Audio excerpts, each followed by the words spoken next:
it's a written message, and when you use weak grammar or you write it, maybe it's written with hand and the writing is not clear. If the writing is not clear, then I might misunderstand what you wrote. Or if I find it difficult to even read, then I ignore it.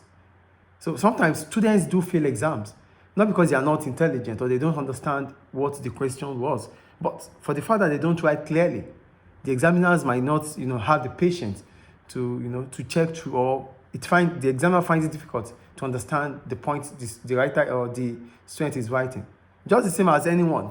If you are writing in a manner that is not clear to me, or if I'm writing in a manner that is not clear to you, you might ignore it. And when you ignore or when you misunderstood it, it is not effective. Because effective communication means sending, receiving feedback. But because you've written in a way that I can't even spell, I won't be able to understand, or I will misinterpret it. That's another reason for written communication skills, poor written communication skills. Then the last one here, sending messages in anger is an example of poor communication and can act as a barrier. For example, an angry person at the end of a phone line may be ignored. Switching off the phone may be a natural reaction to an angry caller. The use of threatening messages may also act as a barrier. People often act very negatively to threats. For example, sending a threatening message to a customer asking for payment is likely to result in a further delay. The customer may avoid paying as a response to the unpleasant message they have received. So when you send message, you don't send message when you are angry, because when you send message when you are angry, you might be saying, or you might be typing, you might be passing information that is not going to be palatable for the hearers. So the receiver might ignore it or might act against that.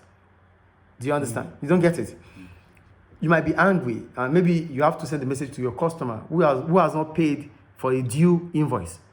So you're angry because your customer hasn't paid for the invoice. Then you send a message to the customer because you sent it when you were angry.